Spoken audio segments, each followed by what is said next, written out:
In times of crisis, the government holds the power to seize your belongings without warning, leaving you defenseless and scrambling for survival.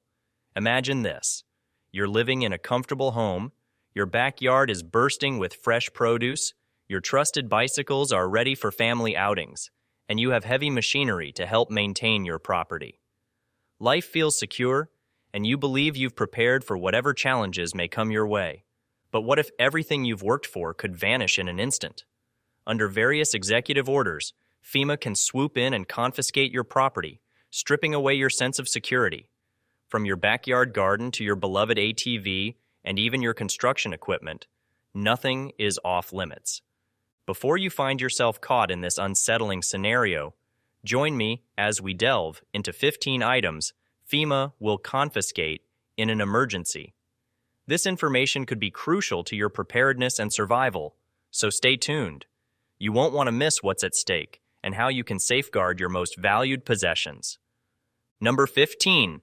Personal transportation.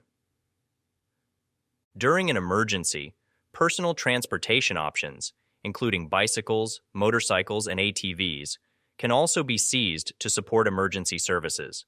Under Executive Order 10999, the government can confiscate any vehicle deemed necessary for the greater good, including those you rely on for mobility. Picture yourself prepared to evacuate a disaster area, only to find that your bike, which you had planned to use as a means of transportation, has been taken by government agents who claim it is required for emergency response efforts. Your all-terrain vehicle, essential for navigating rough terrain or providing a means of escape, is suddenly classified as government property. This scenario could leave you stranded when mobility is most critical. You may have planned for emergencies, ensuring you had alternative forms of transportation at the ready, only to watch them disappear down the road. Not only can the vehicles themselves be confiscated, but any spare parts, tools, or accessories that you have to maintain those vehicles are also at risk. Imagine the frustration and helplessness of standing on the sidewalk as your last means of mobility is taken from you. In that moment, your options vanish. The convenience of personal transportation becomes a distant memory, replaced by the daunting prospect of having to navigate the chaos on foot, just like everyone else. Your plans to bug out to safety could be thwarted, leaving you and your family exposed to an increasingly dangerous situation. Number 14. Construction equipment. For those who own construction equipment, bulldozers, excavators, or other heavy machinery, the potential for confiscation under Executive Order 10997 adds another layer of concern. If you've invested in these tools for your homestead, farm, or business, know that they are not immune to government requisition during an emergency. In a scenario where the government decides it needs your equipment for clearing debris, constructing emergency shelters, or establishing new infrastructure, you could find agents arriving to commandeer your machinery without so much as a warning. You might be in the middle of a crucial project, like reinforcing your home against a storm or digging a trench for a new water line, only to be interrupted by officials with a requisition notice. The frustration of losing your equipment, especially after investing significant time and resources, cannot be overstated. You may need that machinery for your livelihood, whether it's for farming, landscaping, or other essential tasks. Yet the government will prioritize its needs over yours, effectively stripping you of your rights to use the tools you've invested in. Moreover, if the government determines that your land is necessary for its purposes, they may even use your own machinery against you, tearing down fences or disrupting your carefully managed property. The heavy machinery you once relied upon to enhance your life could be used to dismantle your efforts and reshape your land in a way that aligns with governmental priorities. Number 13. Communication infrastructure. In today's digital age, personal communication infrastructure has become a vital part of everyday life, enabling us to stay connected and informed. However, under Executive Order 10995, personal satellite dishes, Wi-Fi networks, and internet servers can be seized by the government to bolster emergency communication networks. If you've invested in satellite internet to ensure connectivity, especially during local outages, You could find your equipment confiscated by FEMA. Your private satellite dish, which you relied on to access information, will be taken to support government efforts to expand communication coverage during crises. Suddenly, you go from being one of the few with reliable access to news and information to just another citizen left in the dark, cut off from the outside world. The concern extends beyond just high-end communication gear. Even small routers or personal devices can be subject to confiscation.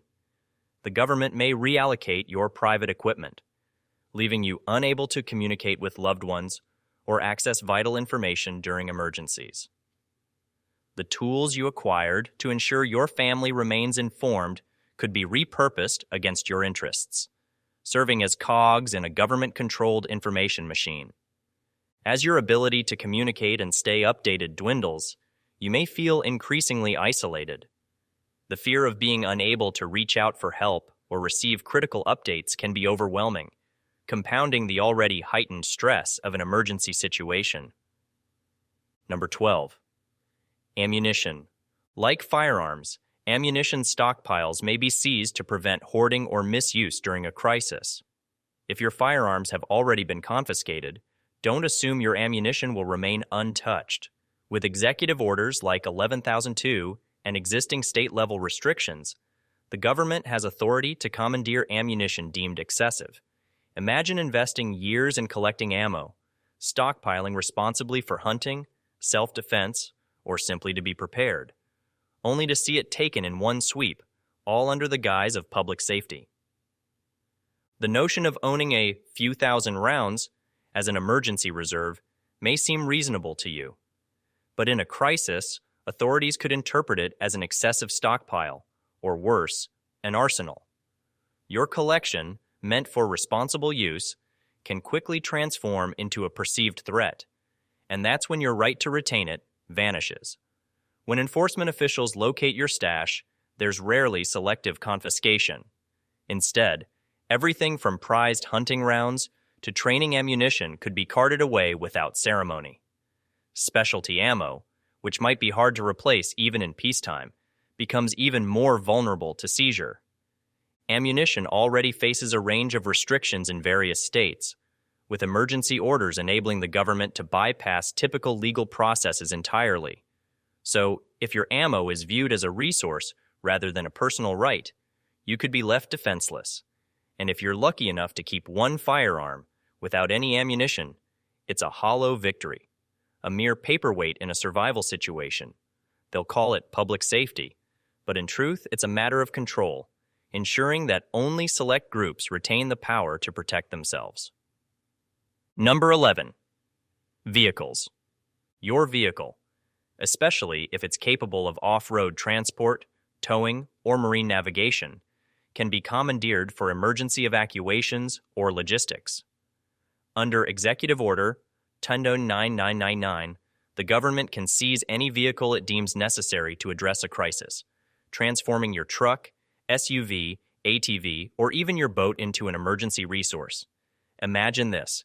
You've secured a reliable 4x4 to evacuate your family or a boat for floods, only to have it taken away. One knock at the door, and suddenly, your escape plan is gone. You don't need to live in a disaster-prone area to be affected. If your vehicle is suitable for the crisis, it's fair game. Picture authorities pulling away with the SUV you packed for evacuation, or taking the dirt bike you keep for emergencies. Boats, too, aren't immune. Whether it's your fishing vessel or an inflatable raft, it's up for grabs. And beyond vehicles, officials might also claim parts, tools, and fuel in your garage. Your careful planning could vanish overnight, as your essential mobility resources are rerouted for what authorities consider the greater good. If you think you'll get your vehicle back in pristine condition, think again. Emergency missions don't often prioritize vehicle care, so you're left hoping for compensation or a returned vehicle that's still usable. Without personal transportation, the risk to you and your family increases. It's not about your escape anymore. It's about someone else's plan to manage the crisis, leaving you stuck and vulnerable. Number 10. Building materials. Excess building materials like lumber, cement, and metal are vulnerable to seizure under Executive Order 11,004, especially when they're needed for emergency infrastructure or temporary shelters. This affects anyone who's gathered resources to make essential repairs or build protective structures. Let's say you stockpile plywood, cement, or metal sheets to reinforce your home against storms. In an emergency, those materials may vanish, rerouted to other locations by authorities who see them as national resources. And it's not just the raw supplies that could be seized. Tools and equipment that aid in construction might be taken as well. If officials determine that your circular saw, drill, or ladders are needed to facilitate emergency rebuilding, those tools could be out the door. If you're mid-repair after a natural disaster, you could be left high and dry. Finding replacements for seized materials during a crisis would be nearly impossible due to skyrocketing demand, broken supply chains, and widespread scarcity. The irony here is profound. You prepared in advance to keep your family safe, yet those exact preparations leave you with fewer resources in the aftermath. If your family was relying on a reinforced shelter, FEMA's seizure of materials could literally dismantle your safety net. All the careful work you did to stay ahead is, unfortunately, also what makes you a target in an emergency. Number 9. Livestock and agricultural equipment. Livestock, seeds, fertilizers, and farming tools, all that you use for self-sufficiency, can be seized under Executive Order 10998 if deemed critical to maintaining food production. Think of the hard work you've invested into raising chickens, growing a garden, or maintaining a small herd of livestock to provide food security. With one government order, that entire system could be taken away, redirected to supply the collective needs. For anyone who has carefully cultivated a vegetable garden, growing food to lessen reliance on stores, the risk is even more pronounced. Under emergency directives, officials could come for your seeds, fertilizers, and essential farming equipment. Your plot, which might once have been a reliable food source for your family, can be harvested for public distribution. The government doesn't differentiate between those using resources for personal security and those producing for the masses. To them, all private food production resources are collective assets. Your tools aren't safe either. That tractor you use to till the soil, the compost bin you maintain, or even hand tools for garden upkeep, everything is subject to seizure if it's needed elsewhere. Should officials take your farming tools and livestock, what's left is a stripped-down version of the life you built. You may not even have the basics to begin anew, left looking for food in the same scarce lines as those who didn't prepare. Number 8. Food and water supplies. Not only can the government commandeer agricultural resources, but your private food and water supplies are also vulnerable. Executive Order 10998 permits authorities to redirect resources needed for survival. In extreme cases, food that's been stockpiled, whether for sustenance during emergencies or as a long-term safety net, could be redistributed without your consent. This includes your non-perishable food stores, water purification systems, and even stored drinking water, should they be deemed necessary for emergency use. When you've invested in items like Mylar-sealed meals or freeze-dried goods, having those taken in a time of need feels like a harsh blow. The intent behind executive orders may be to sustain a larger population, but for individuals who have anticipated a crisis and carefully stored these resources, it can feel like punishment for foresight. Water reserves, bottled or filtered, can also be appropriated, along with any systems you've installed to ensure safe drinking water for your household. The irony of emergency preparedness is evident. Those who take steps to ensure their family's safety may be at greater risk of having their efforts stripped away. It's not about what's fair or deserved. It's about who gets to decide what's best during a crisis. And when your planning efforts put you in the spotlight, sometimes it's not the protection you expected. It's the opposite. Number 7. Power generation equipment.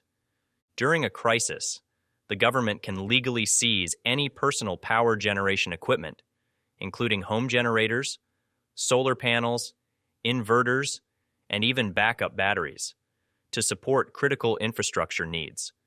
This goes far beyond a small setup to charge your phone or a couple of solar panels on your roof. FEMA, under Executive Order 10997, has the authority to commandeer energy production equipment, regardless of ownership, to maintain vital services during power outages. In practice, this means that the very equipment you rely on for emergency power, such as a generator or a solar setup, could be redirected to power hospitals, emergency shelters, or communications hubs, leaving your household without backup electricity. Imagine the scenario.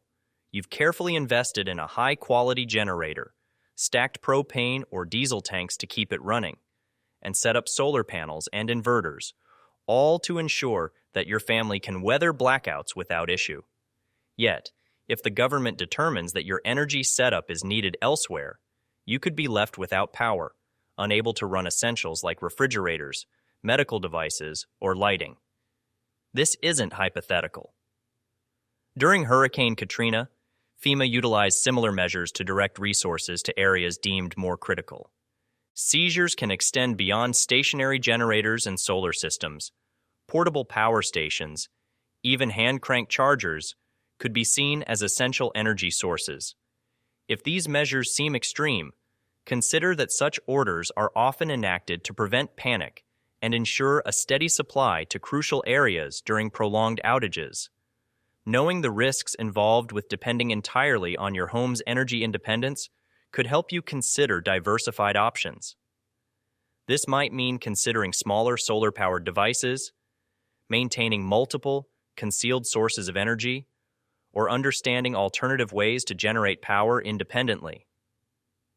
In situations where energy independence is paramount, it's crucial to remember the potential limitations and prepare accordingly. Number 6. Fuel reserves. Fuel reserves, whether gasoline, propane, diesel, or even firewood, fall under government control in an emergency. Under Executive Order 10999, authorities can seize fuel supplies, no matter how diligently you've prepared, to support emergency services, maintain critical operations, and ensure transportation for essential personnel. Storing fuel is often a top priority in preparing for crises. However, even a few extra gas cans for a generator or propane tanks for a grill are not immune from confiscation. This doesn't exclude natural resources either. In certain scenarios, firewood can be taken to distribute for community heating or to power government facilities. Fuel, especially gasoline and diesel, is considered a top-tier resource in emergencies due to its versatility and necessity in running generators, transportation vehicles, and heavy machinery.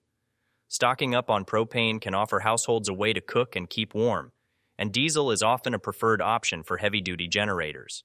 But even with stockpiled resources, homeowners could be ordered to relinquish these in a high-demand crisis. For instance, during wartime, rationing systems have historically prioritized fuel for military and essential services, and authorities reserve the right to direct privately owned reserves toward community welfare.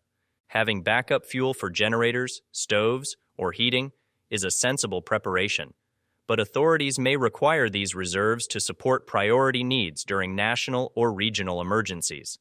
Some opt to store their fuel reserves in separate locations or conceal fuel sources where feasible, hoping to avoid mandatory surrender. While preparing for emergencies involves stocking fuel and considering alternatives, it's essential to recognize that what's advantageous for your household could be earmarked for the greater good during a declared crisis. Planning with this understanding in mind can make a difference in sustaining household self-sufficiency during emergencies. Number 5. Communications equipment. Communication is often the first service impacted during crises, so personal communications equipment like ham radios, satellite phones, and even handheld radios can be claimed by the government for emergency coordination. Under Executive Order 10995, all forms of communication can be commandeered, including equipment like CB radios, shortwave radios, and personal walkie-talkies. This order is enacted to ensure that official broadcasts reach people without interference and that emergency responses can be coordinated without the risk of conflicting communications from individuals or groups. Radios, especially ham radios, have been a reliable communication method during past disasters, allowing users to coordinate with local resources or even call for rescue when other methods fail. In the aftermath of major hurricanes and earthquakes, radio operators have stepped in when traditional networks were down. However, in an extreme emergency where controlling the narrative or maintaining order is prioritized, the government could take such devices from private citizens. This was seen during past civil unrest incidents where authorities took control over public broadcasts to manage information flow. Having alternative means of communication is a pillar of emergency preparedness, but reliance on these during a large-scale crisis may be complicated by government intervention. Without your personal communication devices, keeping updated or in contact with others becomes more difficult. One option is to consider passive, low-power devices, like basic emergency radios, which might avoid detection or confiscation. While the possibility of losing communication devices can feel limiting, understanding these regulations can help you prepare for scenarios where controlled information flow may take precedence. Number 4. Firearms. Firearms are often seen as an essential part of personal and home defense, especially in uncertain situations. However, under certain emergency orders, including Executive Order 11,002, firearms can be confiscated if authorities believe it's necessary to maintain public order. While this power is generally used under martial law conditions, it is not unheard of during local emergencies. After Hurricane Katrina, for example, authorities went door-to-door collecting legally owned firearms from citizens, citing concerns for public safety. This incident underscores the legal ability to disarm citizens during times of high tension, even when they legally own their weapons. Firearm confiscation during crises raises questions about individual rights versus collective safety. The justification behind these measures often relates to reducing potential violence, especially in areas where order has broken down. In some areas, emergency laws allow for temporary firearm removal if the risk of violence or looting is high. For those relying on firearms for protection, these scenarios emphasize the importance of understanding local laws and considering alternative self-defense strategies. While martial law or emergency protocols for firearm confiscation are rarely enacted, history demonstrates that it can happen, and quickly. Knowing this possibility exists might inspire alternative security measures in addition to firearms, like reinforced doors, strong locks, or even neighborhood coordination with trusted neighbors. Remaining aware of these regulations and being proactive in creating secure alternatives ensures that, even without firearms, you have resources to protect yourself and your household in a crisis. Number 3. Food supplies. Under Title 50 of the United States Code, Section 45112, known as the Anti-Hoarding Law, FEMA has the authority to seize food supplies during times of crisis to prevent hoarding and redistribute food to those in need. This includes anything from canned goods to boxed foods, bulk grains, and dehydrated items. The intent behind this law is to ensure equitable distribution, but it places every bit of your food stockpile at risk. It doesn't matter if you have been methodically setting aside supplies for months or even years. If the government deems your stash excessive, they can legally confiscate it. Executive Order 100998 further broadens this power, extending it to items like homegrown produce, dehydrated foods, and any long-term food storage buckets or bags you may have amassed.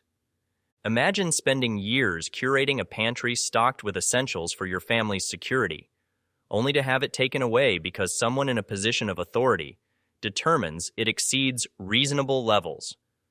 What's considered reasonable is subjective. leaving your emergency stockpile vulnerable to confiscation at the discretion of those enforcing these rules. During periods of high tension, like war or national emergencies, the government has often encouraged or even enforced food rationing. For instance, during World War II, U.S. citizens faced restrictions on purchasing specific goods and were discouraged from hoarding, while government-appointed officers managed food supply chains to curb shortages. If you maintain a pantry filled beyond FEMA's guideline of a 2-week supply, you might be categorized as a hoarder, a term that can carry heavy consequences in times of crisis. This isn't about fear-mongering, it's rooted in historical precedents and existing law. In recent years, national disasters have shown how quickly supplies can dwindle, causing agencies to take drastic steps. While stockpiling is a sensible precaution for families, it becomes a point of tension under the anti-hoarding law during declared emergencies. Self-reliance is commendable, but understanding that federal regulations allow for this kind of intervention might change the way you approach stockpiling food. You can still prepare effectively, but diversifying your storage methods or maintaining smaller, spread-out caches could reduce your risk of losing everything should emergency regulations come into play. Number 2. Water reserves. Water, another essential resource, is also subject to government seizure in a declared emergency. Through Executive Order 10/9/88, the government has authority over all water resources, encompassing not only rivers, lakes, and reservoirs, but also any water you've stored privately. This includes bottled water, water stored in large containers, rainwater catchment systems, and even private wells or backyard ponds. During periods of water shortages or droughts, FEMA or local authorities could assess your water reserves and confiscate amounts that exceed their set limit of reasonable supply. In some states, like Colorado, collecting rainwater is restricted, as legislation limits the volume individuals can legally collect and store. Residents in drought-prone areas, such as California, have faced limitations on water usage for years, with stringent guidelines on conservation. People who install rainwater catchment systems to bolster self-sufficiency could see these measures nullified if emergency laws demand all private water supplies be pooled for public distribution. This is not a theoretical concern. During recent drought emergencies, some municipalities have already implemented restrictions on private water usage and mandated rationing. Imagine having invested significant time and money into a rainwater catchment system or large water barrels, only to find that these carefully stored resources are at risk of government control. From 50-gallon drums in your garage to ponds in your backyard, officials could determine that these reserves need to be redistributed to areas with greater public need. The intent is to protect public welfare, but it also poses a threat to households that have worked to maintain water security. Relying solely on a personal water supply during a state of emergency could be a risky strategy if authorities are empowered to reallocate these resources. For those living sustainably or practicing water conservation, these regulations may feel like an infringement on self-reliance, but knowing the risks involved with storing water can help in planning for emergencies in a way that safeguards your investment. Number 1. Medical supplies. In public health emergencies, the government's authority to seize critical medical supplies like medications, first aid kits, and personal protective equipment, PPE, extends under the Defense Production Act, codified in Title 50, Section 4511. During emergencies, officials could deem any privately held stockpile of medical supplies excessive if it appears to exceed what a typical household might need, putting it at risk for confiscation. This means that everything from a basic emergency medical kit to an extra supply of aspirin or ibuprofen, or even personal stockpiles of PPE like masks and gloves, may be redistributed to support overwhelmed healthcare facilities. The shortages experienced during the COVID-19 pandemic offer a recent and relatable example of this kind of intervention. Government mandates restricted sales of critical medical items to meet the needs of healthcare facilities, and supplies like masks and disinfectants were rationed, with hospitals prioritized over the general public. Now, consider an emergency situation where FEMA needs to mobilize additional medical supplies to frontline workers or hospitals facing a critical shortage. Under such conditions, authorities could view your extra stockpile as an asset for the broader public. Even items like trauma kits, infrared thermometers, or prescription medications could be subject to seizure if the government deems them necessary for distribution in a public health crisis. This kind of intervention can leave people feeling vulnerable, especially those who have made concerted efforts to prepare for emergencies by securing essential medical supplies. When you think about a worst-case scenario, whether a viral outbreak, natural disaster, or civil unrest, having the basics like bandages, gloves, and pain relievers can be a form of protection. However, in times of nationwide health crises, your emergency medical stockpile may be seen as a communal resource rather than a personal safeguard. The Defense Production Act supports the idea of public welfare over individual preparedness, and while it's designed to protect the greater good, it means that people who have prepared may find themselves competing with others for access to what they once owned. Understanding these provisions doesn't mean giving up on preparedness. Rather, it's a call to be mindful of how resources are stored and secured. Knowing these powers exist helps in planning for emergencies with a realistic view of what might happen to your food, water, and medical supplies in a crisis. While many scenarios remain hypothetical, the existence of these laws underscores the potential reach of government intervention during declared emergencies. That is all for today, guys. Please make sure to like the video and subscribe to the channel for more content.